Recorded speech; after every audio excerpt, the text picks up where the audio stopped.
Olá, turma! Tudo bem? Hoje nós teremos a nossa quinta aula de bioestatística.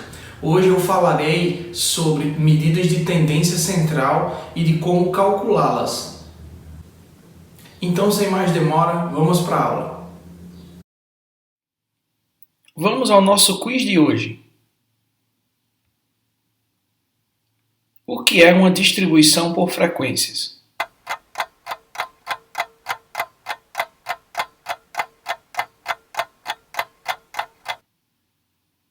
O que é uma frequência absoluta?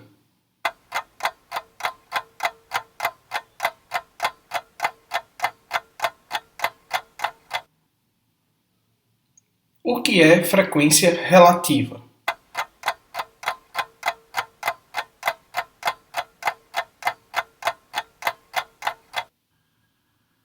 Olá, meu nome é Luciano Ribeiro e nós teremos hoje a nossa quinta aula de bioestatística. Na aula de hoje eu falarei sobre medidas de tendência central. Quais são elas, como calculá-las e quando utilizá-las. Então estamos nós seguindo o método estatístico no nosso projeto de pesquisa. Iniciamos pela definição do problema, criando assim uma hipótese central. Aqui, para exemplo, vamos hipotetizar que nós tenhamos uma espécie de planta e queremos saber se ela se desenvolverá melhor utilizando água ou Coca-Cola como fonte de hidratação. Então procedemos com um desenho experimental. Planejamos tudo. Qual é a espécie de planta que utilizaremos em nossos experimentos, como estão divididos os elementos do grupo controle e do grupo experimental, qual o tamanho da nossa amostra, qual o teste estatístico iremos utilizar. Então passamos para a fase de coleta de dados, onde nós realizamos o nosso experimento. Então, um grupo de plantas receberá água, enquanto que um outro grupo de plantas receberá Coca-Cola. Daí nós obtemos os nossos dados brutos. Na fase da crítica dos dados, nós realizaremos a crítica interna e externa, buscando por erros metodológicos, de medida, bem como erros no preenchimento. Após isso, chega a fase da apuração, onde nós utilizamos um programa estatístico adequado para tratar esses dados. Então, apresentamos esses dados na forma de tabelas ou gráficos para um melhor entendimento do fenômeno que estamos estudando. E, por fim, analisaremos e interpretaremos os dados através dos nossos testes de hipótese, confirmando ou refutando a hipótese central, que nesse caso, que as plantas se desenvolveriam melhor utilizando-se Coca-Cola. É justamente na fase da apuração e tratamento de dados que nós calculamos as medidas de tendência central. Mas se temos gráficos e tabelas para mostrar os nossos dados, por que utilizar uma medida de tendência central? Bem, tabelas e gráficos nos dão uma visão geral muito boa daquilo que é mais importante no nosso estudo. Entretanto, medidas numéricas exatas sumarizam melhor os principais achados na pesquisa. Então, quando eu observo uma tabela dessa ou um gráfico dessa, eu tenho muitas informações. E se eu pudesse resumir essas informações em um único número?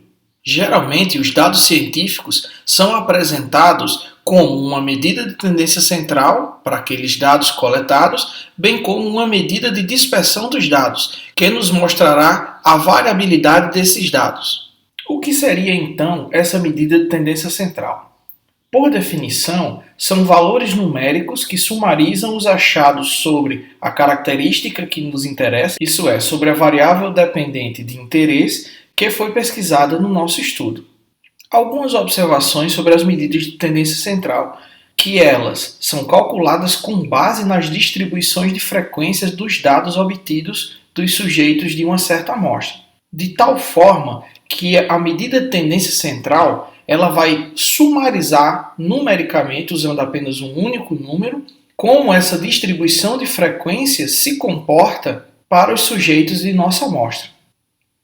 Uma outra observação que pode ser feita é que os valores da medida de tendência central da amostra tendem, quando a amostra é representativa e tem um tamanho grande o suficiente, a se aproximar dos valores reais da variável para a população.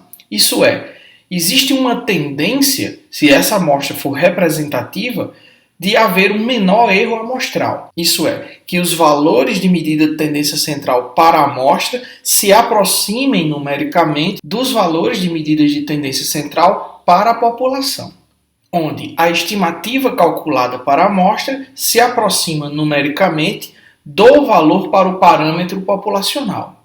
Quais são os tipos de medida de tendência central mais comumente utilizadas? A média, a mediana e a moda.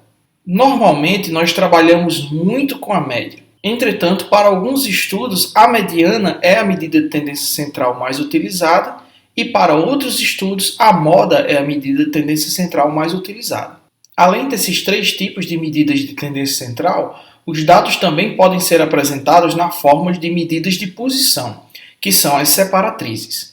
Geralmente, as separatrizes acompanham a mediana. O tipo de separatriz mais comum é o quartil, mas eu também tenho o decil e o centil ou percentil. Agora vamos falar um pouco mais de cada uma delas e mostrar como se calcula cada uma. Vamos começar com aquela que é mais comum entre os estudos, a média. A média é a medida de tendência central mais comumente usada para descrever resumidamente uma distribuição de frequências.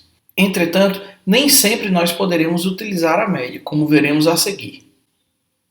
A média é um valor único que representa todos os demais elementos de uma série estatística.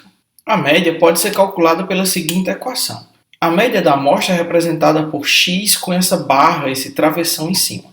Então, a média da amostra é a soma dos valores de n elementos, 1 a 1, dividido pelo tamanho amostral, isso é, dividido pelo n. Como a média é a medida de tendência central mais utilizada, é muito simples de calcular e intuitivamente todos nós já sabemos. Na prática, o que é que precisaríamos para calcular a média? Então, nesse exemplo aqui, nós temos um conjunto, isso é, uma amostra de animais, de um biotério. Nós temos 7 animais, cada um com seu peso em grama. Para calcularmos a média, tudo o que precisamos fazer é somar esses pesos individuais, dando um total de 1.484 gramas, e depois nós dividimos esse peso total pelo N, isso é, por 7. Dando assim uma média de 212 gramas. Já a mediana é a medida de tendência central que divide um conjunto de dados ordenados de forma crescente em duas partes iguais. Existem duas fórmulas para se calcular a mediana de um conjunto de dados. A primeira fórmula é para quando o tamanho da amostra tem um valor ímpar. A notação que representa a mediana é o x com o tio em cima. Então, a mediana da amostra é igual ao tamanho da amostra, isso é o nosso n, mais 1, dividido por 2. Já para amostras com valores pares de elementos, isso é, para quando o n for representado por um número par, nós temos a seguinte fórmula. Mediana da amostra é igual ao valor de y na posição representada por metade do tamanho amostral, mais o valor de y, isso é, o valor da variável do nosso interesse, subsequente a esse valor na posição n dividido por 2. Então, seria n dividido por 2 mais 1. Soma-se esses dois valores e divide-se por 2. Esse é um pouco mais complicado de calcular. Entretanto, nós veremos que na prática isso é mais simples. Vamos começar com um exemplo bem fácil, de uma amostra bem pequena. Então, imagine que nós temos aqui uma amostra de tamanho 5, isso é, 5 elementos, e os dados que eu coletei dessa amostra são os valores 3, 4, 5, 9 e 2. Percebam que esses valores eles estão aqui de forma não ordenada. Eles se apresentam conforme eu fui coletando nos meus experimentos. O primeiro passo que eu tenho que fazer é ordenar esses valores, do menor para o maior valor, isso é, de forma crescente. Então aqui os dados agora estão ordenados, 2, 3, 4, 5 e 9. O próximo passo é verificar o tamanho da amostra para saber se ele é ímpar ou par. Percebam que 5 é um valor ímpar. Então, aplicando a fórmula de mediana, nós somamos esse valor de n mais 1 e dividimos por 2. No nosso caso, 5 mais 1, 6, dividido por 2, 3. Então, qual é a mediana para esse conjunto de dados? É o terceiro valor ordenado, isso é, o número 4. Agora vamos a um exemplo quando o tamanho da amostra for um número par. Nesse outro exemplo, nós temos 8 indivíduos e coletamos os dados brutos desses 8 indivíduos. Percebam que inicialmente eles não estão ordenados, isso é, eles aparecem aqui conforme foram coletados da nossa amostra. Então, o primeiro passo que eu devo fazer é ordenar esses valores do menor para o maior. Então, foi isso que nós fizemos: 0, 1, 2, 2, 3, 3, 4 e 5. Então, eles estão ordenados. E agora eu aplico a fórmula. Então, a fórmula de mediana para valores ímpares de amostra é o valor que corresponde a n sobre 2 de y, mais o valor que corresponde ao y na posição n sobre 2 mais 1. O que isso significa? O primeiro valor é n sobre 2. Então, n, 8, dividido por 2, 4. Então, nós vamos pegar o quarto valor da sequência, que é o número 2. Depois, nós vamos pegar o valor subsequente, que é o n dividido por 2 mais 1. Isso é, n sobre 2 é 4, mais 1, 5. Nós pegamos aqui, no caso, o quinto valor. Se nós contarmos, o quinto valor é o número 3. Então, agora, como devemos proceder? Nós devemos somar o valor 2 com o valor 3 e dividir por 2. 2 mais 3, 5, dividido por 2, 2,5. Então, o valor da mediana para esse conjunto de dados é de 2,5. A nossa última medida de tendência central é a moda. A moda é o valor dentro de um conjunto de dados que se repete mais vezes, isso é, que tem a maior frequência absoluta no conjunto. A moda é muito facilmente calculado. Uma vez nós tenhamos os nossos dados, nós então podemos ordená-los. Então, nós temos aqui um conjunto de dados, eles não estão ordenados. O que eu faço? Eu ordeno esses valores e aí eu conto esses valores e vejo qual valor se repete o maior número de vezes. No caso aqui, foi o valor 4. Ele se repetiu 6 vezes. Logo, a nossa moda, que é representada pela letra X com um acento circunflexo em cima, é igual a 4. Essas 3 medidas de tendência central que nós apresentamos agora, elas são facilmente calculáveis para amostras pequenas. Entretanto, à medida que essa amostra se torna maior, as coisas começam a complicar um pouco mais e nós poderemos incorrer em algum tipo de erro. Então é muito conveniente que para amostras com um número grande de indivíduos, nós façamos esses cálculos utilizando ou uma planilha eletrônica ou um programa estatístico, como nós veremos adiante. Pois bem, se nós já sabemos como calcular essas medidas de tendência central, agora é a hora de saber quando eu devo usar cada uma delas. Lembrando aqui como uma variável pode ser classificada. A variável ela pode ser qualitativa e quantitativa. Sendo qualitativa, ela pode ser nominal ou ordinal. Sendo quantitativa, ela pode ser discreta ou contínua. Nominal, como nós já vimos, é uma característica da população ou da amostra que estamos trabalhando.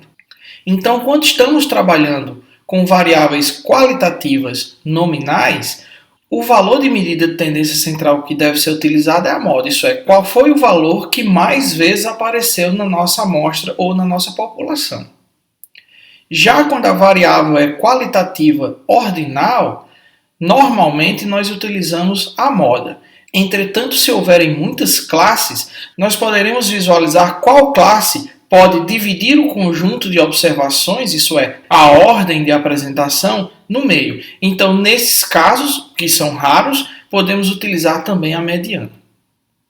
Já para variáveis quantitativas discretas, onde os valores pertencem ao conjunto dos números naturais, isso é, são apenas números inteiros, como 1, 2, 3, 4 e assim por diante, nós, em tese, poderemos usar qualquer medida de tendência central. Nós podemos calcular a moda, nós podemos calcular a mediana e nós podemos também calcular a média. Só que a média para esse conjunto de dados não faz sentido. Imagine se eu entrevisto uma certa amostra da população perguntando quantos filhos cada um dos casais entrevistados tem. Eu terei na minha amostra casais que não têm nenhum filho, isso é 0 filho, casais que só têm 1 filho, casais que têm 2 filhos e assim por diante. Se eu calculo a média, eu corro o risco de chegar a um valor do tipo 1,5 filhos, e isso não faz sentido próprio, porque não existe meio filho. Dessa forma, é interessante que para variáveis quantitativas discretas se utilize ou moda ou, mais comumente, mediana.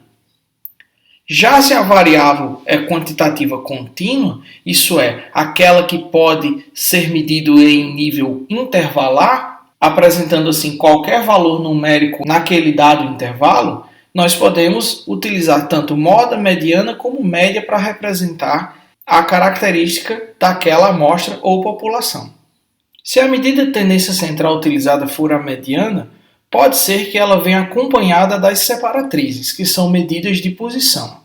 Então essas separatrizes elas fornecem uma indicação de como as observações se distribuem em torno da mediana. Como exemplo de separatriz nós temos o quartil, que é dividir o conjunto de observações em 4 partes.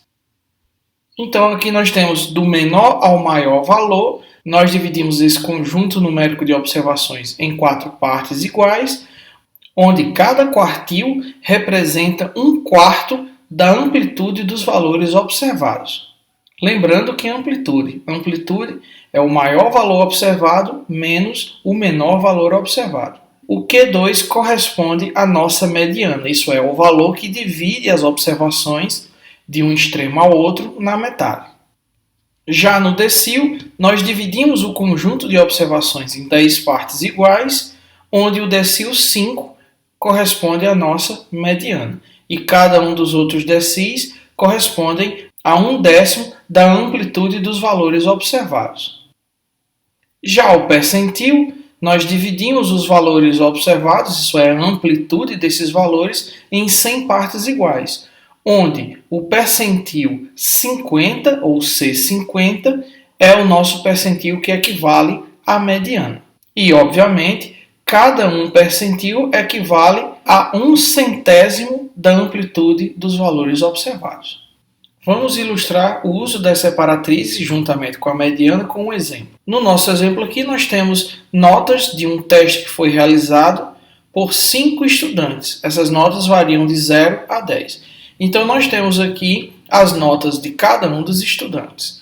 Quando eu utilizo um software estatístico, uma planilha eletrônica ou até mesmo a própria mão para calcular a mediana, para este exemplo específico nós teremos uma mediana de 4. Então nós temos aqui calculado a mediana igual a 4, o valor do primeiro quartil, que equivale ao percentil 25, foi calculado em 2,5, e o terceiro quartil, que equivale ao valor percentil 75, foi calculado como sendo igual a 7. Então essa aqui ao lado direito seria a representação gráfica para esses valores. O quartil número 2 é a nossa mediana, que o valor foi igual a 4. O nosso quartil 1 equivale a 2,5. O nosso quartil 3 equivale a 7. E essas barras extremas equivalem ao maior valor observado e o menor valor observado na nossa amostra. O maior valor observado no caso aqui foi o 9 e o menor valor observado foi o 2. Se eu quiser calcular a amplitude desses valores, tudo que eu preciso fazer é subtrair o número 2 de 9. Então nós teremos uma amplitude total de 7. Agora vocês já conhecem mais sobre medidas de tendência central e de quando utilizar cada uma delas. E aí, o que acharam? Espero que vocês estejam aproveitando. Então não se esqueça agora, no momento Prismo, prestarem bastante atenção de como calcular essas medidas de tendência central utilizando o nosso programa estatístico. Vamos lá!